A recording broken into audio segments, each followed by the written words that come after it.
From the station putting local first, this is KTSM 9 News Today. Well, good morning, Borderland. Today is Thursday, July 22nd. You're watching KTSM 9 News Today. I'm Jay Russell. Andrea Chacon has the day off today. We got a lot of things to get to today, but I'm just happy to be here. Getting up, it's Thursday. Friday is right around the corner, and hopefully Selena will give us some good news for our forecast because I'm trying to have some fun. Andrea's always been making fun of me, saying that I have not went hiking out here yet, and I made a promise to everybody I'm going to go hiking, or I had to buy everyone free Chick-fil-A, and I'm not trying to give out that kind of money. Okay, let's go ahead and get to our local news now. City leaders on COVID-19 efforts that are going on, but first we're going to put a smile on your face. A happy ending to a story: an abandoned Siberian Husky finding a new home with the local family after a viral video of a dog being left on the street surface. But first, we return to school is almost here as of right now, and I know the kids are excited about this. In less than 2 weeks, all students in Texas will be back in class in person, which is going to be a challenge for some that are used to schooling online. KTSM 9 News reporter Carla Draxler is live in West El Paso right now to tell us about how local school districts are preparing to help their students. Good morning, Carla. Good morning, Jay. Well, I talked to SISD and EPISD directors of counseling who tell me that their counselors are definitely preparing for that busy year ahead, helping their students reintegrate back into in-person learning after over a year of actually learning online, or at least some of them. Now, we spoke to Ray Lozano from EPISD, who says the counselors will be conducting daily check-ins with groups of students throughout the year to assess whether they need additional emotional support, sharing that information with their teachers. He says the counselors are aware students may have suffered trauma, isolation, and loss of loved ones during the pandemic, and that the staff will be focusing on recognizing behaviors that show distress with students. As a part of their social emotional curriculum at EPISD, students will also be learning how to recognize anxiety and stress with their classmates. A slow transition, and we need to be patient with the students as they come back. We're going to have students that are not going to be happy to go back. They're going to feel like they're being pushed into a situation that they're not ready for. So that's going to take an incredible amount of patience on our part as educators and as an educational system. And again, it's really important to create that sense of emotional security there on the campus.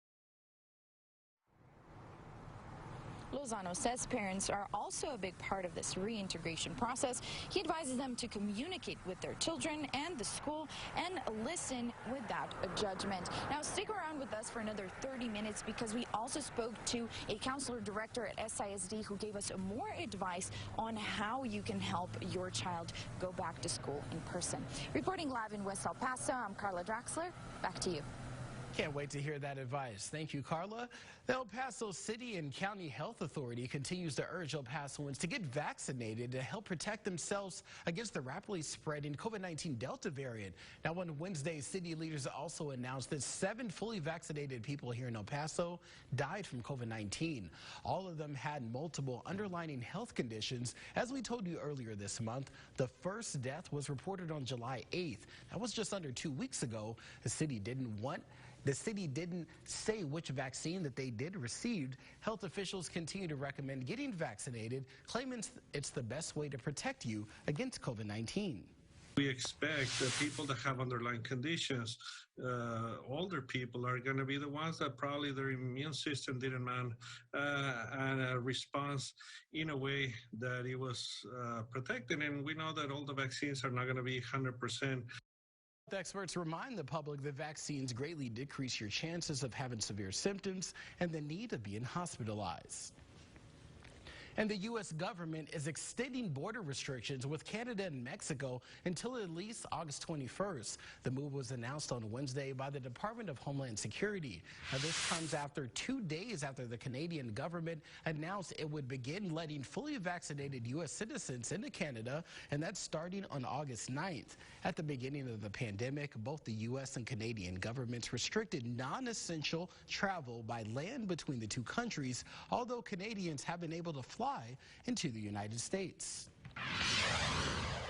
Moving to a viral video. It's a story that's been making its way all around the internet. A Siberian Husky is with a new family now after he was abandoned on the side of the road in Horizon City this week. The viral video shared with KTSM showing the dog being left on the street.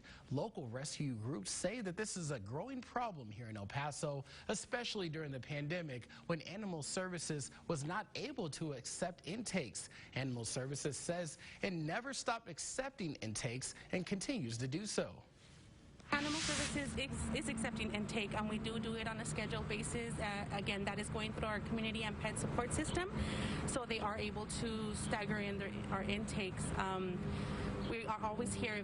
If the rescues need help, we're here. We want to meet in the middle and try to help our community, because in the end, this is our community and our pets that live in here. Borderland, please do not leave these pets on the side of the road. Now, the family who chose not to share their name tells us that the family is now complete after taking the husky into their home. The El Paso Sheriff's Office is investigating as of right now. They have not commented on the people in the video, but the investigation continues right now. The time is 6:06, and if you open your doors this morning, open your windows, it's feeling so good. I was driving down the border highway today. I turned on some Khalid. I was just jamming to the beat here. Selena, please let me know if it's going to be like this, or is it just going to be hot? What's going to be the conditions? People in the borderland need to know. Well, the morning is going to be pretty comfortable. We're going to be sticking to the 70s, but we are going to see those temperatures rise back into the 90s, and they're going to near normal, meaning we can't see the chance for high temperatures today. But take a look at things right now. 72 degrees El Paso, 75 Juarez, 66 in Las Cruces. Your out-the-door forecast showing us that we're going to see those temperatures reach the upper 70s by 9 a.m., 81 degrees by 10 a.m. Now, if you take a look at just what we saw yesterday, we all pretty much noticed that rain chances just weren't in our forecast. That was all due to the fact that we saw drier air really push through, and that replaced some of the moisture that had provided us with some isolated storms. That, however, is starting to change again. We're going to see more moisture push down from the north. That's going to take over the drier air, and the transition is going to really help us see the trigger for storms and showers. So you can expect high pressure to really circulate a lot of that moisture down into our area. Isolated storms expected for later this afternoon, and it's just going to increase day by day into the weekend. 94 degrees El Paso, 93 Las Cruces, just a degree behind where we should be for both cities. Nonetheless, staying seasonal. Chances for rain remain at about 10%. And wind's going to be pushing in about 5 to 10 miles per hour from the south. Now, I'll go ahead and have more details on what else you can expect when it comes to rain chances this weekend coming up in your full forecast. Your Ways Traffic Check, sponsored by Lusheen, Fias, and Enderman Injury Lawyers. Looking on the road right now, I'm seeing plenty of verde. Well, for my non-Spanish speakers, that means green, because it is clear all throughout El Paso right now. From red to downtown, you're looking awesome as it's calculating the route.